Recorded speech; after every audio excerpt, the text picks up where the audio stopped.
Greetings and welcome to Pursuit's latest on-demand webinar on the topic of business plans. Most specifically with a focus on how you might want to think about revising an existing business plan to perhaps work on expansion or pivot in a time of crisis. As we're presenting to you right now, we're coming out of a post-COVID era in which many businesses, clients of ours, are looking exactly for resources and explanations on how they may take advantage of some opportunities and also combat some challenges. And that's why we thought this was a great topic. My name is Carol O'Connell. I'm a business advisor for Pursuit. I'm going to be joined by my colleague, Malini Krishna, who in prior careers has done a lot of advising for startup businesses on the creation of business plans, but more recently with our own Pursuit clients and perhaps you out there who are actually looking to revise your business plan.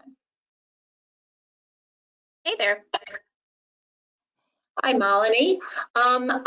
For those of you out there who maybe are not familiar with Pursuit, a lot of you are, but if you are not, Pursuit, who are we? We are a mission-based lender who supports small business entrepreneurs out there in terms of lending programs, but in the case of this webinar, we provide resources for businesses so that you can grow and thrive and reach your maximum potential. We have actually 65 years of history providing lending solutions, and we, as Pursuit, we have a full array of lending products, basically 15 or more loan programs from startup businesses all the way through real estate acquisition through the SBA loan program. So today, what do we hope to accomplish? So Malini and I were talking about this a little bit earlier and saying, why are we resurrecting the idea of business plans? And basically, it is because, again, it's always good in this time of perhaps a pause out there, maybe your business is paused or for reasons you need to rethink things for a pivot, perhaps. We want to first cover what is important, what are the fundamentals in a good, solid business plan. And we're going to do that a little bit from a lender's perspective, from Pursuit's perspective and what we've been seeing out there. Want to share for you some good best practices and also where we see problems and issues, and we want to share our experience with you. So the reasons why everyone should have a business plan, those key elements, and then Malini is going to take us through a really interesting exercise, a SWOT assessment to help you rethink an existing business plan. So let's just open up the discussion on why a plan to begin with.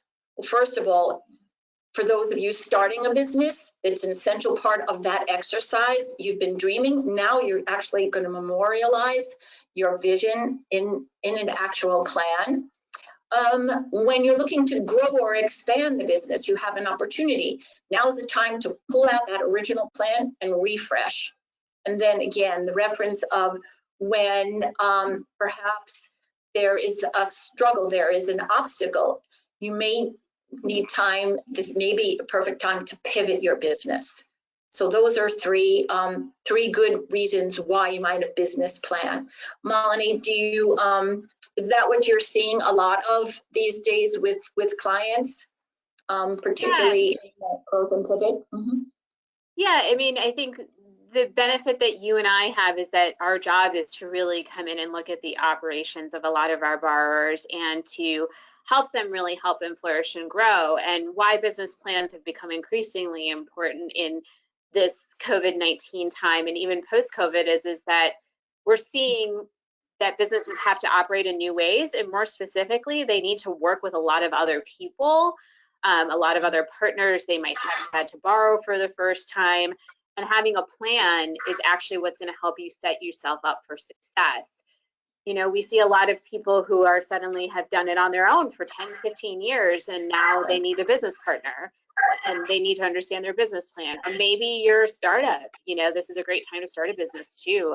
And you need to communicate to investors, hey, I have a serious idea and here's my plan. So, you know, it's always a good refresher. The other thing that we're also seeing from our existing portfolio is if you've had to pause, sometimes it's a good time to say like, oh, I've been so busy for the last 5 years and now I can actually look and see what is actually working and what is worth keeping and maybe what is worth changing.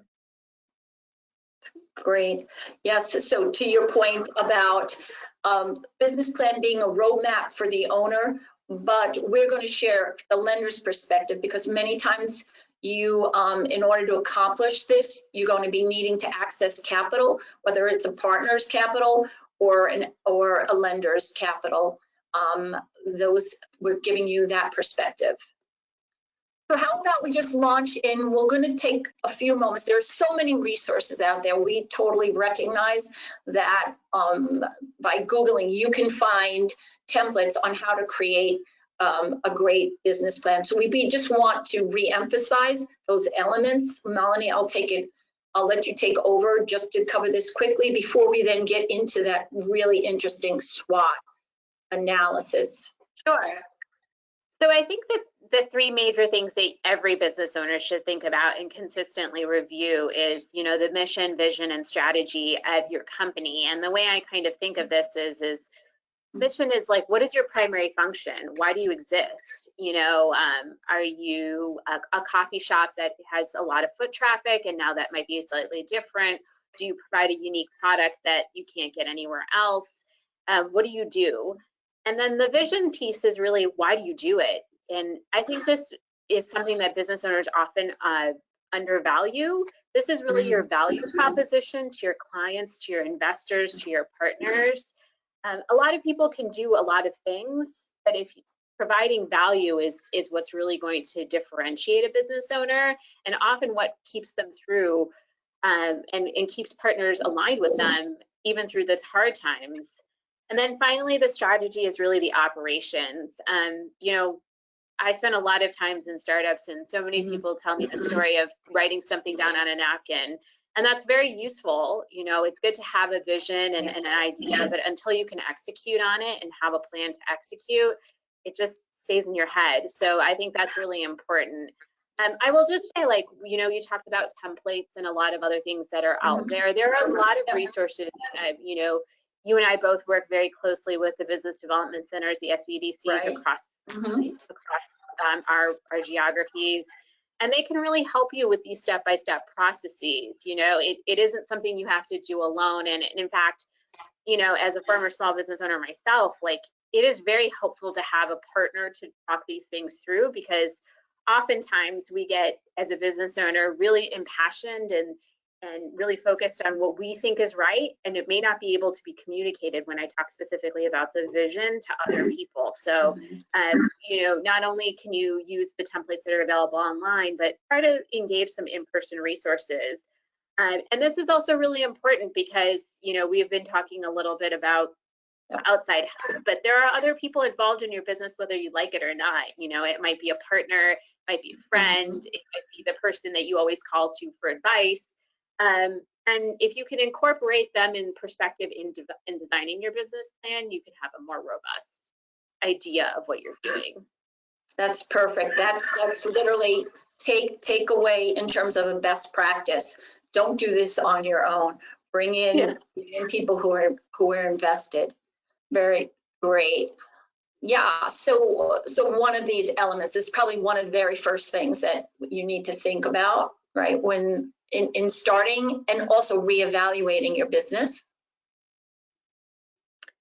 Yeah, you know, the market question and what your industry is has been a really interesting one in COVID, right? Because so many of our businesses pivoted to just being online, right? If you had to shut brick and mortar situations, or even if you were like a service and advisory consultant, you may have been used to being in front of clients, in front of things, and now you're suddenly on Zoom or a webinar like us, and it changes who your marketplace is, right? So one of the things we really work with, Carol and I, we both talk to all of our clients really about this, is who do you really want to talk to? Because the idea that you can reach everyone is not really realistic.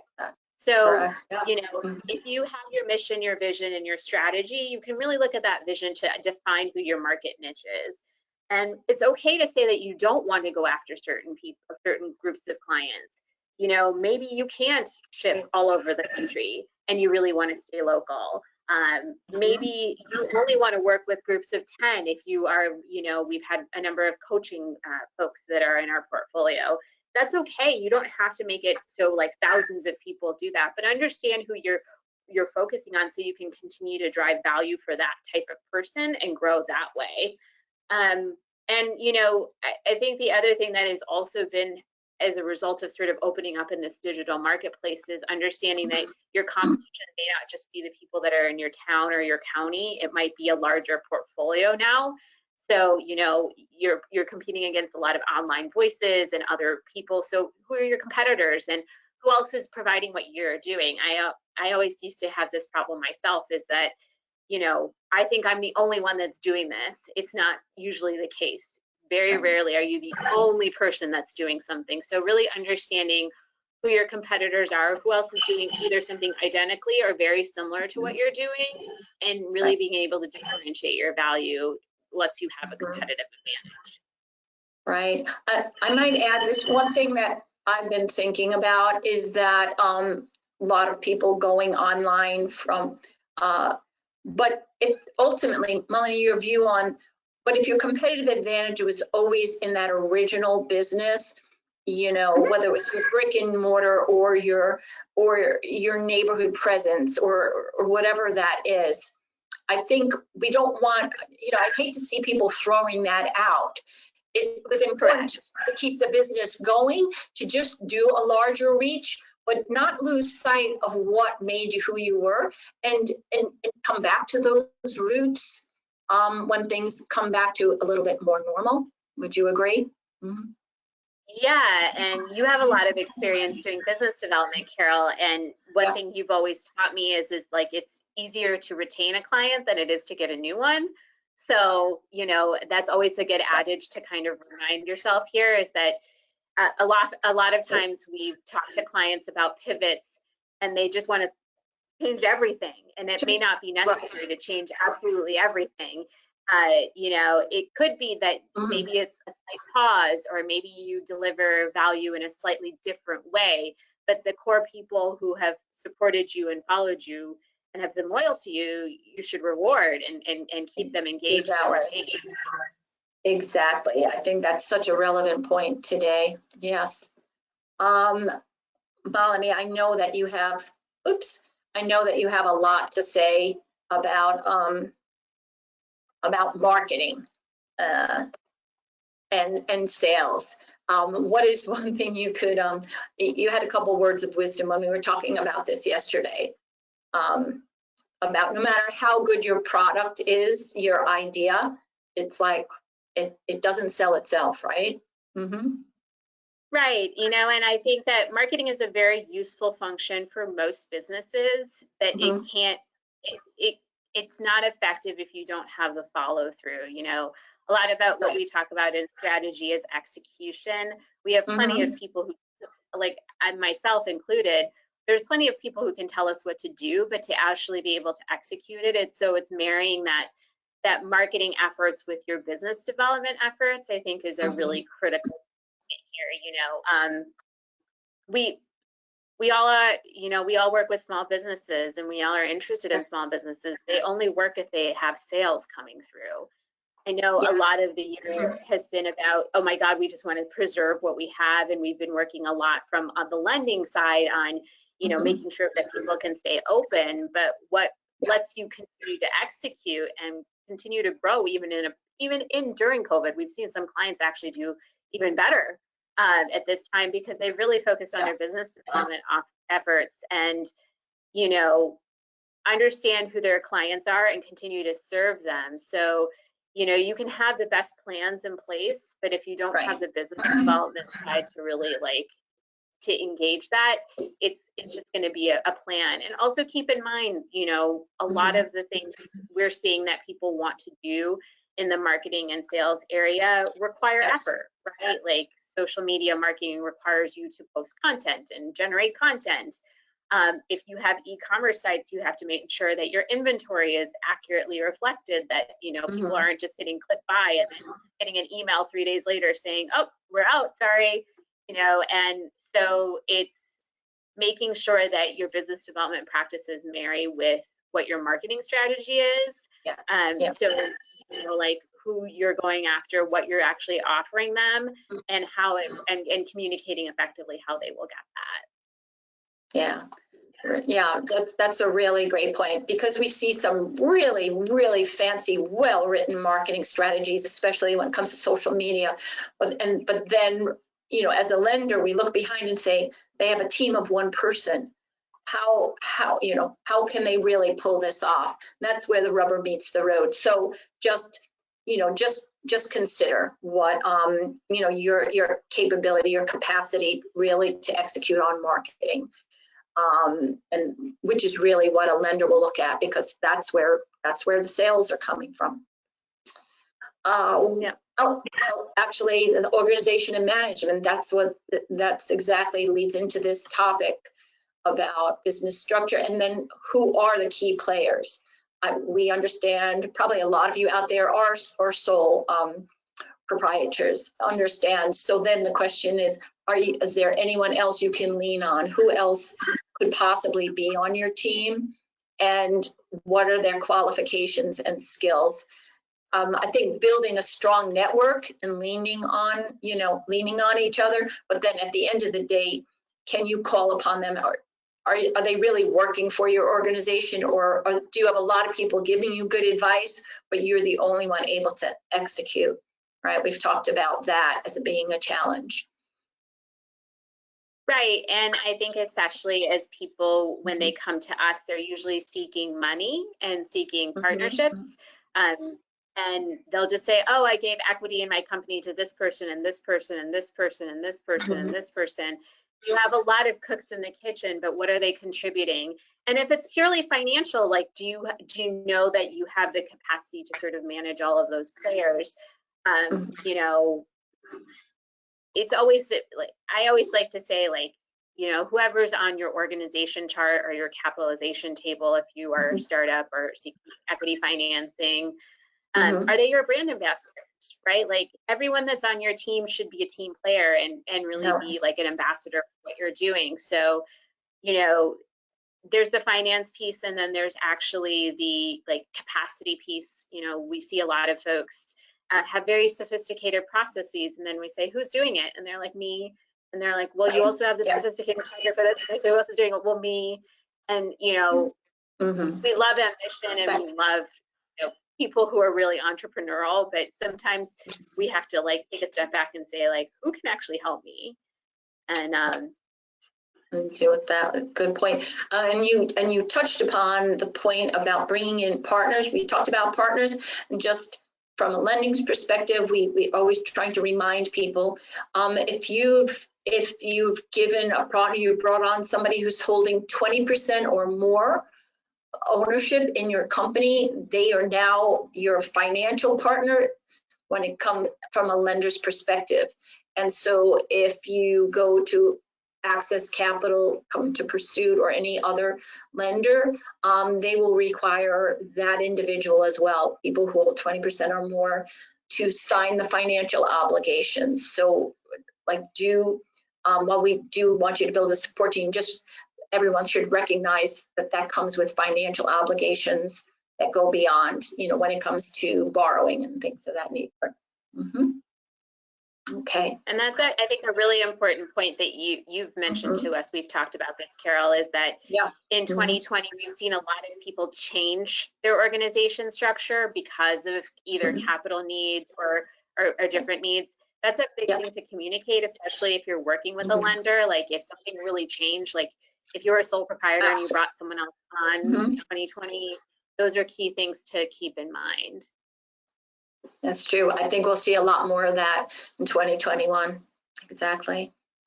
So talking about financial, getting into the financial aspect, there's so much to a financial projection.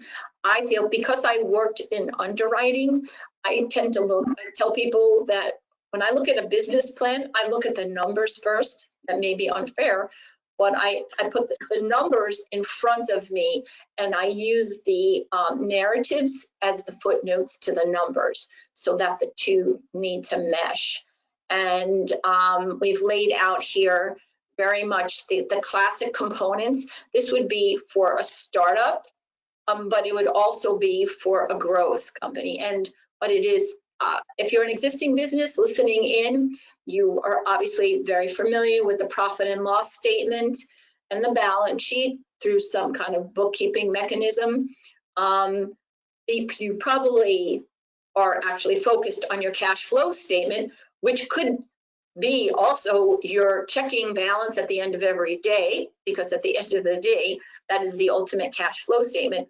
But as a lender, you know that we're always looking that you're keeping adequate records on profit and loss, balance sheet, cash flow.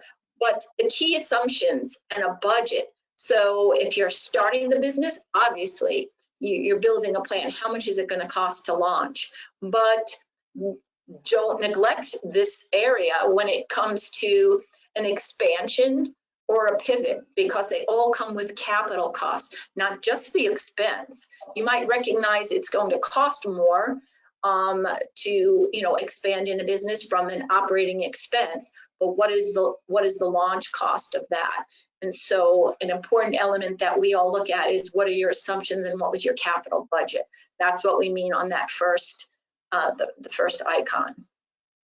Anything, Malini, that you'd want to add in this aspect? We have a great partner who works with us in business advisory services who always says this, and I'm going to steal it from him, which is that if you don't know the numbers of your business is just a hobby.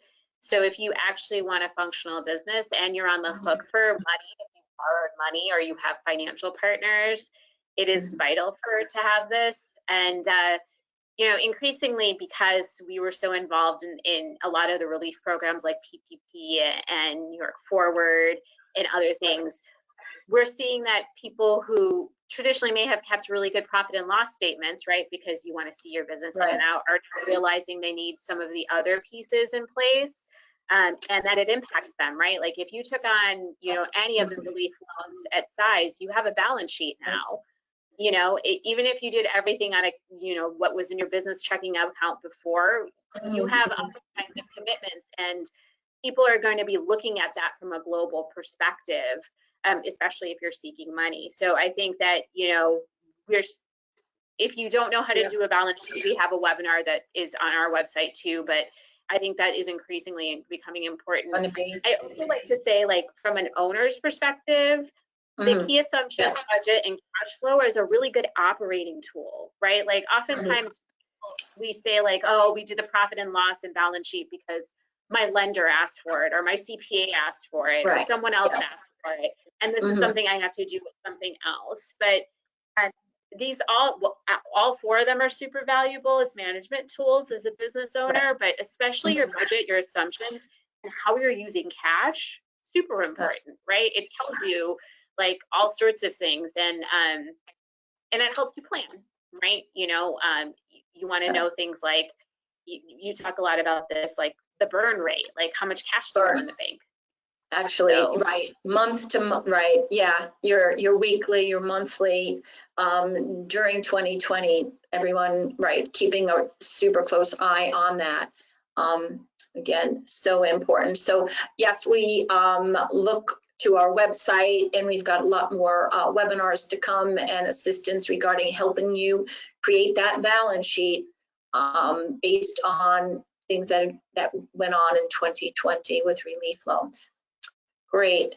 So fantastic. We're going to drive it home here by focusing on what do we mean? Pivot. So a pivot has a very positive connotation in that it could be a new opportunity that's emerged in the marketplace. This is at any point in time. If you have your pulse on the marketplace, you may see a new opportunity where you can once again shine, have a competitive advantage. Circumstances have forced you to change. You're keeping an eye on the competitive environment. And then in this case, with COVID, or any other type of crisis, there's, there are many, and there's been many over time. In 2008 or Sandy, Hurricane Sandy, those kind of things forced you to change how you operate. Another change is how your clients, how you historically delivered your product and service in the past. And now we're in an age where you may need to pivot in terms of your delivery. And then finally, your changes in resources, which is, working with what you have, with your financial, what kind of access to capital do you have? If you have an opportunity to have access to capital where you can grow the business, great. If you need to pull back a little, you need to do a pivot as well. Malini, I'm going to really turn this over to you to cover this great tool, this SWOT for businesses. Mm-hmm. Right. So a lot of what we have noticed when people come in and talk to us, Carol, is that they ask us the question, do I need to pivot? And the answer is not always crystal clear, right? It might be no. Not every business needs to pivot. It might be adding a business line, right? There's creating a new opportunity, might not be shutting the door on everything else. It might be adding something else to it. So it's not necessarily a full pivot. And so they were looking to us and they said, what are some tools that I could do to help you make decisions? So we really focused on what is a very classic one, which is the SWOT analysis, which stands for strengths, weaknesses, opportunities, and threats. And if anyone's ever seen me in the office, I often just draw 4 boxes on things and just jot down little notes for myself too. So this is a very useful tool to kind of make decisions, right? Because it's not always clear sometimes. A lot of times I see business owners saying, like, I need to pivot, I need to pivot, I need to pivot. And if you take a step back, it's just like, no, I just need to make some changes in what I'm thinking. So we thought we would go through what all 4 boxes are, and we'll start with what is essentially the internal factors, which is kind of what is within you, your business, your company itself. And that's what the strengths and weaknesses are. So the first part of the SWOT is really about internal factors. So what are the strengths you have? A lot of times people always focus on problems, but most business owners have a ton of strengths. And if you actually take the time to list them out, it might be that you have a strong brand, you have multiple revenue lines, you've already built a lot of capacity internally within your organization. And that's important to recognize, because oftentimes we've seen with businesses, especially in COVID, is if they really look at their strengths, they can just lean on more of their strengths to build their business. Good point. And the other piece is the weakness side. And I think this is a really useful time because some of us are on pause still, right? Like business is not operating at full capacity, or we're working from home, or we have other kinds of things that have slowed down some components of our businesses. And this could be a good time to look at what within our own business operations could be strengthened, or what are the weaknesses we have.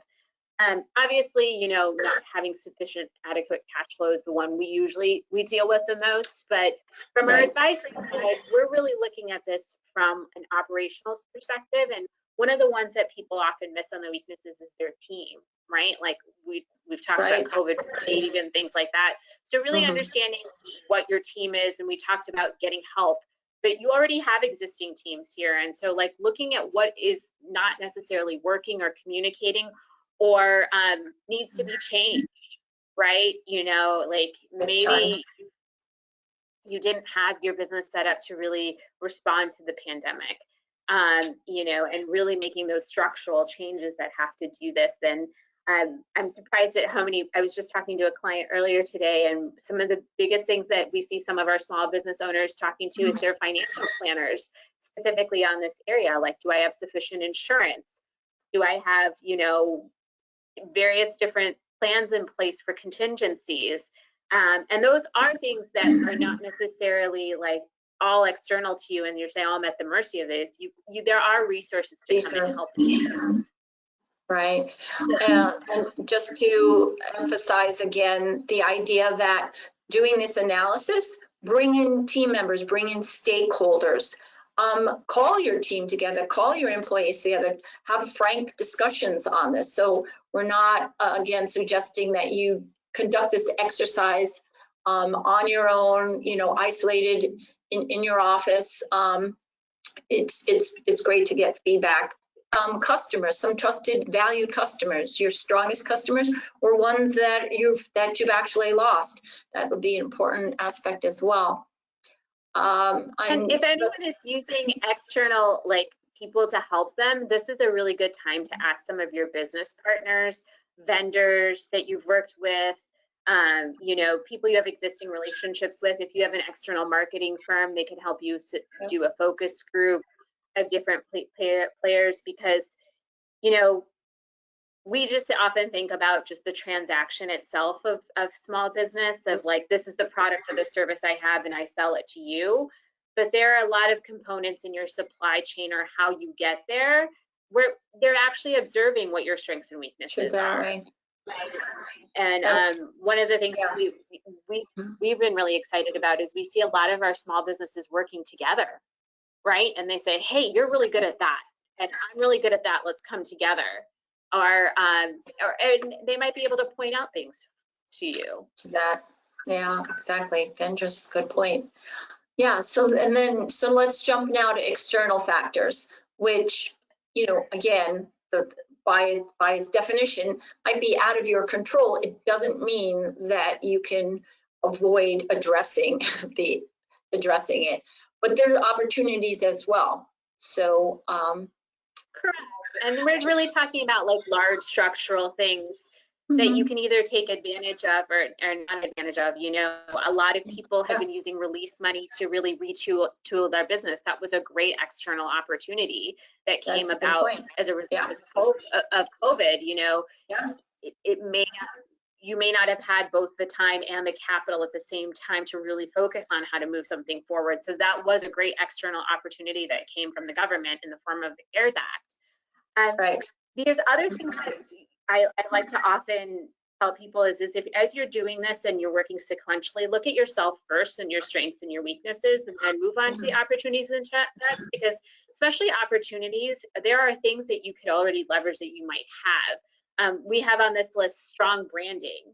If people know who you are, this is a really good thing to leverage at this time, right? Like we can lean on that. It might just be, maybe you're the great restaurant that people have been going to for 35 years in your community. Like leverage that brand name in new ways. Maybe you could do a home delivery service, or like we've seen special Valentine's Day dinners from some of our clients this weekend. So, it's really about saying like you might already have the tools in your toolbox that you identified from the strengths and weaknesses, and you say, this is outside of me and I can use this time to actually help my business. And then the same thing goes with the threat side.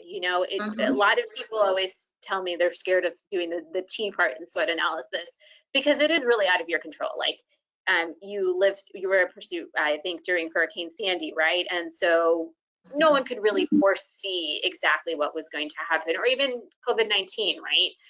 Correct. But if you spend some time in sort of saying like, what could happen that could affect my business? It can help you with some of the contingencies on there. So it can be both immediate, maybe people can't come to indoor dining at the volume they used to. So that's an immediate external threat right now.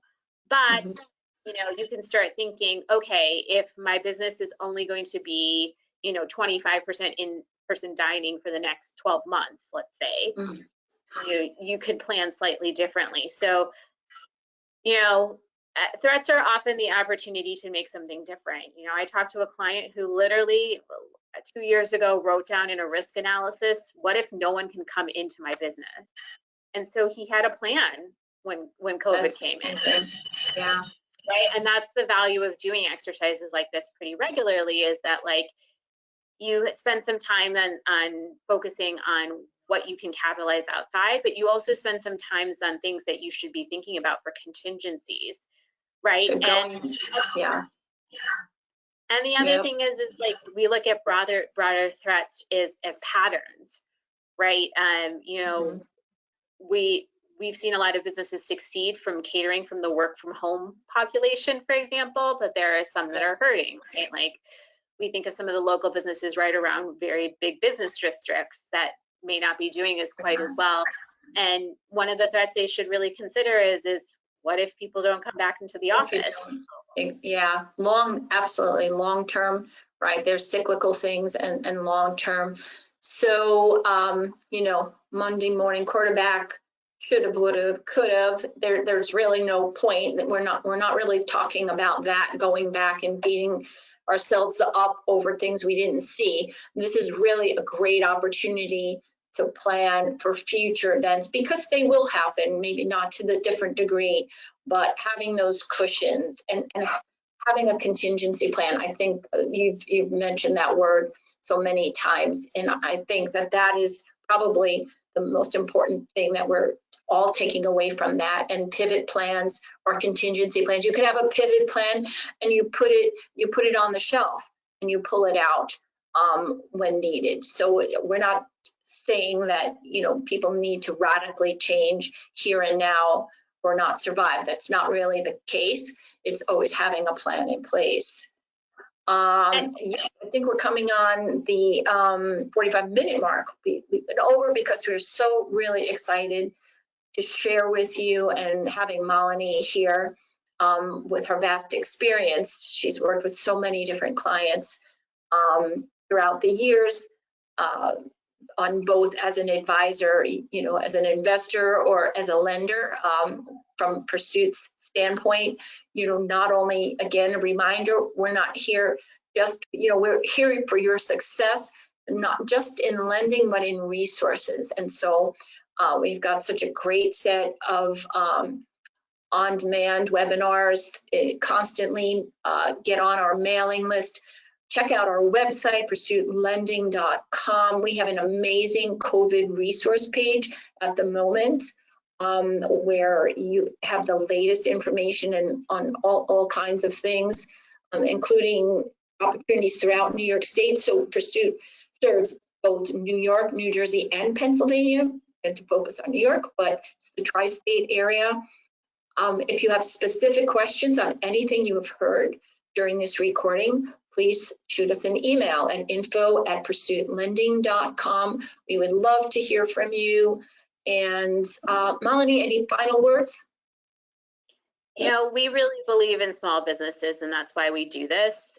We see a lot of opportunity in the year ahead, so we're just really encouraging people, don't be afraid, because I think this can be, we can see a lot of people come out positive on the other side of this. So thank you. Exactly. Terrific. And have a great day. And remember to check us out again. Come back to pursuitlending.com. Thanks so much.